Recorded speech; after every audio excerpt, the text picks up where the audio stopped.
We had a productive meeting yesterday, and with all four leaders in the Congress. It was civil and respectful, and everyone came to the meeting, I think, in good faith.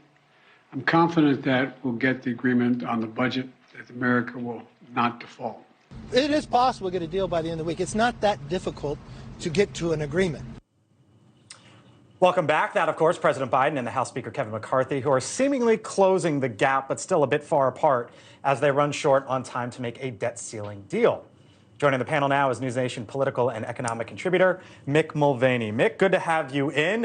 For those at home who don't know, you were actually testifying up on Capitol Hill today. It's a pretty big deal. Pretty big deal before the Joint Economic Committee talking about all this stuff. I guess let's just start with this. What was your big takeaway, and where do you think things stand right now? The big takeaway was that, and the Joint Economic Committee is sort of a special committee. It's a committee that selects for people who like economics. So these are people who actually mostly can count, and that's rare in Congress. And so we had a real meaningful discussion about the substance of the issue. And one of my takeaways was that on the Democrat side, I think there was one Democrat who said we shouldn't be negotiating the debt ceiling, but all the rest of the Democrats sort of just tacitly admitted, yeah, we always negotiate this, right? There's always going to be a negotiation when one party's in charge of one part of the government and another party's in charge of the other. So it was a fairly low-temperature hearing, and if that is sort of the sentiment on the Hill, and that sentiment gets transferred down to the White House meetings, and I think it is, then you're moving in the right direction. And what you just saw Kevin McCarthy say and the president say is that things that were cordial over the last rounds of meetings, and I think things are moving in the right direction. It sounds like, and tell me if I'm wrong, that there's four main things where this is headed: spending caps, clawing back COVID money, permitting reform,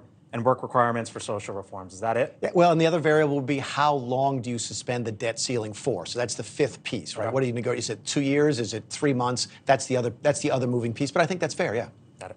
So how long until, if you were there, if you were part of the staff that was working this, when do you say we need a short-term extension? How quickly at what point do you say, we are working toward a deal? As you say, some of the people in that room see the advantage in carrying it through all of next year. Some people would see an advantage in suspending. Everybody would have a different want. When would you be the person in the room that says, fellas, ladies, we're going to have to we need an extra month here. We need a little more time, because those two things work against each other. It sounds like no one's talking about that right now. It sounds like everybody's, and again, that's another indication that they're making progress. Are those conversations probably happening at the staff level? Yeah, but I don't think that becomes public. You sort of, that's a private conversation you have. To answer your question, when do you start raising alarm bells would be when you start to see markets move. Mm-hmm. Again, I'm not a real believer in the June 1st date, and there's a variety of reasons for that. So I think the proof would be in the pudding. You're not a believer in the June 1st date, that you think it's later than that, and that the Treasury has more coins that they can scrape out of the couch? I do. For the Treasury Secretary to miss the date, that's fine. To miss it to the wrong side, that's unheard of. And I don't believe that Janet Yellen is stupid. I think she's a very smart lady. Mm-hmm. So it gives me the impression there's some politics in that, and I know if I'm thinking that, there's other Republicans on the Hill are thinking that, so they don't believe the date until the markets start to tell them to believe the date. So we're just talking about the debt limit now. Let's just say we get through this as you think from your testimony today and the reaction on the Hill we may. Is this sort of the foreboding for what's going to happen when we actually have to pass a little thing called the budget? Yeah. I mean, if your question is, are we going to have the same sort of conversations about government shutdowns and dysfunction in Washington? Yeah, you're going to, because that's, tell me the last time we passed a budget that didn't have that conversation. 2007.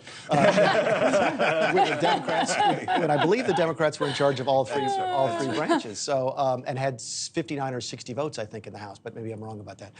Yeah, you're going to have those conversations, so those are typical. But again, it's going to get worked out just like it always does. So we've been in administrations that have had to make decisions. Biden is making a decision on the G7. We were talking about that during the break, of whether that's the right decision to cut that short. He is going to reassure the biggest economic allies of ours that we are strong in this moment, but we can't be strong enough to go to Australia and really reassure people on the national security front, which is to our detriment. You've got people around the world who are questioning the dominance of the U.S. dollar. My question to you is, all of this infighting that we're doing, do we actually give them more power to fight against us to continue to maintain the dominance of the dollar? Let me answer it this way, is that I think Biden's doing the best he can right now by canceling the Australia-Papua New Guinea part of this trip. I think it's unfortunate that he has to for the reasons you mentioned, but since he went so long without negotiating on the debt ceiling, he sort of backed himself into a corner. You could make the argument he shouldn't go at all if the debt ceiling is really as serious as they say it is, and June 1st is really the date, right? Again, more evidence that maybe it's not. So again, I think they're in a tough spot. They're making the best of it. It's probably the only real choice they've got. Yeah. Thanks for watching. Go to newsnationnow.com to find News Nation on your television provider. And don't forget to subscribe. Click the red button to get more of News Nation's fact-driven, unbiased coverage.